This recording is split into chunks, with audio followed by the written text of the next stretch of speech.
Hello दोस्तों, आप सबका स्वागत है आज की हमारी नई वीडियो में। जो है हमारी यूपी सुपर टेट 2026 में समास की क्लास। और यह है हमारी क्लास 3। अभी तक हमारी कुल 2 क्लास कंप्लीट हो चुकी हैं। यह आज की हमारी न्यू क्लास है, जो है क्लास नंबर 3।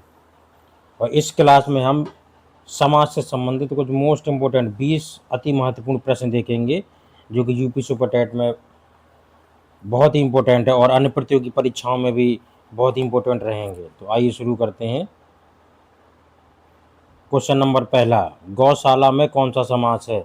ए बहुब्रीहि समास, बी तत्पुरुष समास, सी द्वंद्व समास, डी द्विगु समास। और यह क्वेश्चन जो है यूपी टेट प्राइमरी में 18/11/2018 के पेपर में आ चुका है। ये प्राइमरी के पेपर में ये क्वेश्चन आ चुका है। तो बताइए गौशाला में कौन सा समास है? गौ की शाला। तो इसका सही उत्तर होगा ऑप्शन नंबर बी, तत्पुरुष समास। इसमें कारक चिन्हों का प्रयोग किया गया है। इसका बी नंबर इसका बिल्कुल से सही उत्तर होगा। तो आइए चलते हैं आगे। देशभक्ति में कौन सा समास है? ए तत्पुरुष समास, बी द्वंद्व समास, सी कर्मधारय समास, डी द्विगु समास। यह क्वेश्चन भी दोस्तों यूपी टेट प्राइमरी में 2018 के पेपर में आया है। बहुत ही मोस्ट इंपोर्टेंट क्वेश्चन है। देश की भक्ति, देशभक्ति, इसलिए इसमें सही उत्तर कौन सा होगा? तत्पुरुष समास, ऑप्शन नंबर ए। द्वंद्व होगा नहीं, क्योंकि इसमें माता पिता भाई बहन कर्मधारय कोई तुलना नहीं की गई है।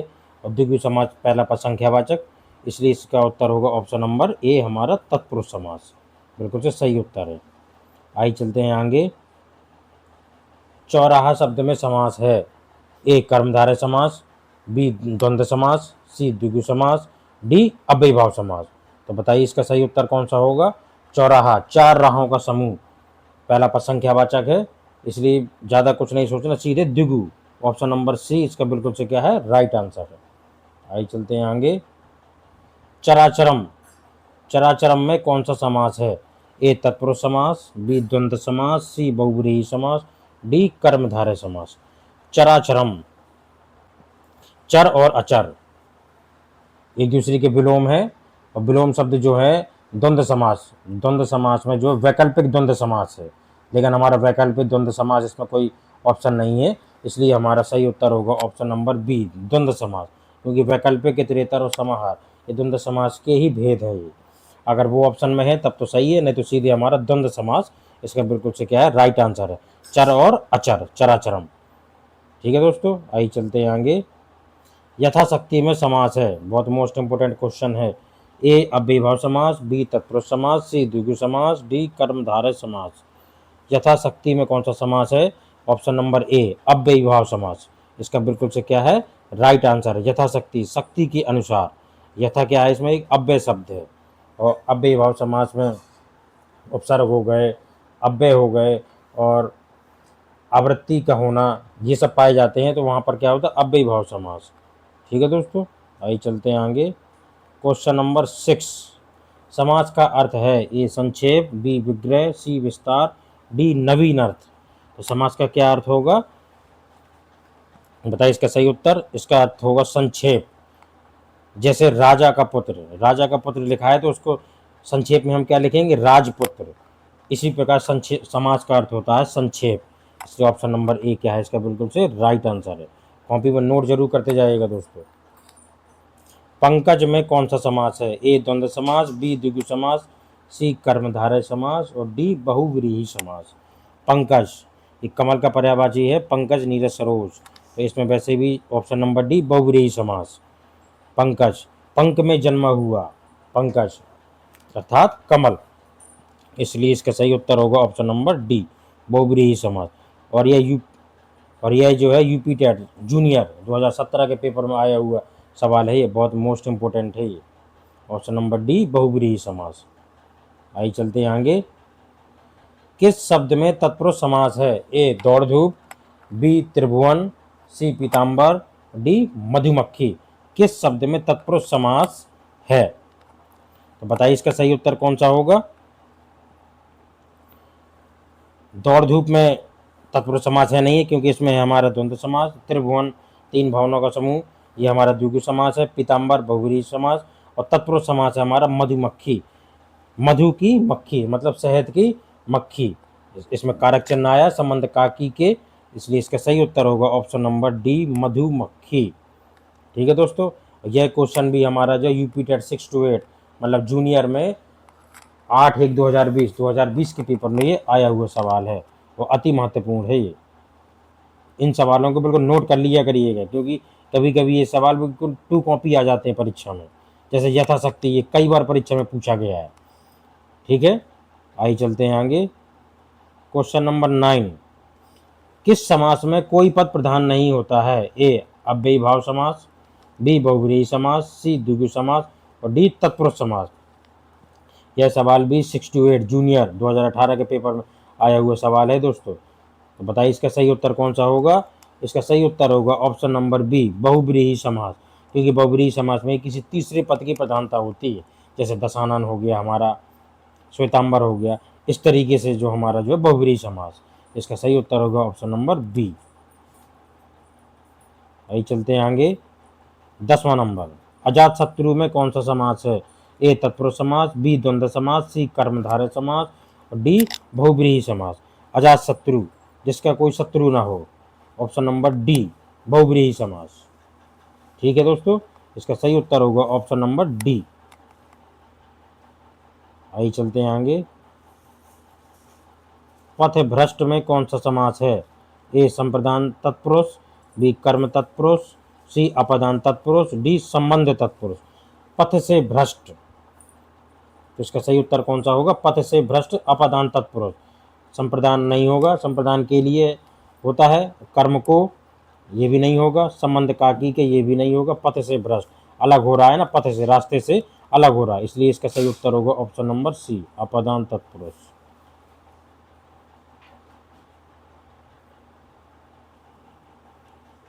शास्त्र प्रवीण में कौन सा समास है? ए कर्मधारय समास, बी अधिकरण तत्पुरुष, सी बहुव्रीहि समास, डी द्विगु समास।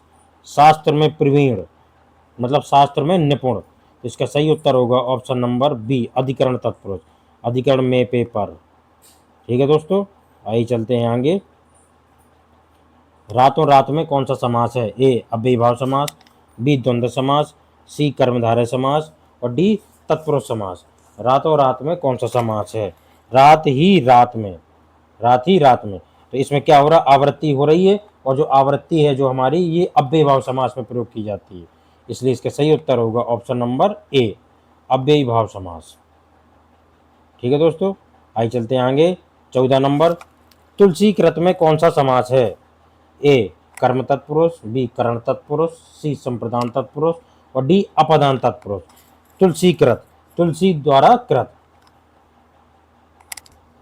तो बताइए इसका सही उत्तर कौन सा होगा? तो इसका सही उत्तर होगा ऑप्शन नंबर बी, करण से, तुलसी द्वारा कृत। कर्म को अलग हो जाता है करण से, तुलसी के द्वारा है ना, से के द्वारा जो है, इसलिए इसका सही उत्तर होगा हमारा ऑप्शन नंबर बी, करण से। संप्रदान के लिए होगा नहीं, अपदान से अलग होने पर ये भी नहीं है, तुलसी द्वारा कृत। आइए चलते हैं आगे। धर्माधर्म में कौन सा समास है? ए तत्पुरुष समास, बी द्वंद्व समास, सी अव्ययी भाव समास और डी द्विगु समास। धर्म अथवा अधर्म, धर्म और अधर्म एक दूसरे के क्या हैं? विलोम, और ये हमारे किस में प्रयोग किए जाते हैं? ये हमारे द्वंद्व समास, और द्वंद्व समास के जो 3 भेद होते हैं उसमें ही ये वैकल्पिक द्वंद्व समास में आते हैं, लेकिन हमारा वैकल्पिक कोई ऑप्शन है नहीं है, इसलिए इसका सही उत्तर होगा ऑप्शन नंबर बी, द्वंद्व समास। आइए चलते हैं आगे। 16 नंबर, वशीकरण में कौन सा समास है? ए तत्पुरुष समास, बी द्विगु समास, सी कर्मधारय समास, डी बहुव्रीहि समास। वशीकरण, बताइए इसका सही उत्तर कौन सा होगा? वश में करना, अधिकरण में पेपर, इसलिए सही उत्तर होगा इसका हमारा ऑप्शन नंबर ए, तत्पुरुष समास। कारक चिन्हों का प्रयोग किसमें किया जाता है? तत्पुरुष समास में ही प्रयोग किए जाते हैं। द्विगु में पहला पद संख्यावाचक होता है, कर्मधारय में तुलना की जाती है, बहुव्रीहि समास में कोई तीसरा पद प्रधान होता है, इसलिए इसका सही उत्तर होगा ऑप्शन नंबर ए, तत्पुरुष समास। आइए चलते हैं आगे। चतुरानन में कौन सा समास है? ए तत्पुरुष समास, बी कर्मधारय, सी अव्ययी भाव, डी बहुव्रीहि। चतुरानन, इस सवाल में दोस्तों बहुत से लोग गलत कर देते हैं, बहुत से लोग समझते हैं, बहुत से बच्चे, कि ये 4 आननों का समूह है ये, लेकिन ये 4 आननों का समूह नहीं है, इसमें 4 हैं आनन जिसके मतलब चार मुख जिसके वो अर्थात ब्रह्मा। तो इसलिए इसका सही उत्तर होगा ऑप्शन नंबर डी। कोई तीसरा पद प्रधान है इसमें। चतुर से लेकर चतुर जो शब्द लिखा है इसको लेकर के आप इसको द्विगु समास नहीं लगाएं, लेकिन द्विगु समास तो इस ऑप्शन में है भी नहीं है, इसलिए इसका सही उत्तर होगा ऑप्शन नंबर डी बहुव्रीहि समास। चार है आनंद जिसके, मतलब चार है मुख जिसके अर्थात ब्रह्मा चतुरानंद। ठीक है दोस्तों, आइए चलते हैं आगे। अनायास में कौन सा समास है? ए तत्पुरुष समास, बी द्वंद्व समास, सी द्विगु समास, डी अव्ययीभाव समास। अनायास अचानक से हो जाना, इसका सही उत्तर कौन सा होगा? अव्ययीभाव समास। अचानक से हो जाना अनायास, इसमें आ क्या है? इसमें आ उपसर्ग है इसमें, अनायास। ठीक है दोस्तों, इसमें उपसर्ग का प्रयोग किया गया है, इसलिए ऑप्शन नंबर डी इसमें क्या है? बिल्कुल से राइट आंसर है। आइए चलते हैं आगे। बैलगाड़ी में कौन सा समास है? ए अव्ययीभाव, बी द्विगु, सी कर्मधारय, डी तत्पुरुष। बैलगाड़ी, बैलों की गाड़ी या बैल की गाड़ी, तो इसमें क्या कारक चिन्ह आया है, और कारक चिन्ह जहां पर आता है तो उसमें आंख मीच के क्या है? तत्पुरुष समास। ऑप्शन नंबर डी तत्पुरुष समास बिल्कुल से राइट आंसर। आइए चलते आगे। कर्मधारय समास का उदाहरण कौन सा है? नवरात्रि, नवग्रह, नवयुवक, उपर्युक्त सभी। कर्मधारय समास तुलना वाला, विशेषण विशेष की तुलना हो या उपमेय उपमान की तुलना हो, इस तरीके का अगर कोई है तब तो वो सही है। नवरात्रि 9 दिन रात का समूह, तो इसमें क्या है? इसमें है द्विगु समास। नवग्रह 9 ग्रहों का समूह, इसमें भी द्विगु समास है। और सी नवयुवक, और जब दोनों में द्विगु समास है तो उपर्युक्त तो सभी, ये तो वैसे भी कैंसिल हो गया, ऊपर के दो कैंसिल हो गए, तो ऑप्शन नंबर सी हमारा क्या है? बिल्कुल से राइट आंसर, नवयुवक। युवक है जो नया, मतलब जो नया नया है जो युवक, इसलिए इसका सही उत्तर है ऑप्शन नंबर सी नवयुवक। आगे समझ में? आइए चलते हैं फिर आगे। दोस्तों आज के लिए इतने ही 20 क्वेश्चन है, और दोस्तों अगर वीडियो अच्छा लगा हो तो चैनल को प्लीज़ सब्सक्राइब करें, लाइक करें, शेयर जरूर करें दोस्तों। मिलते हैं नेक्स्ट वीडियो में।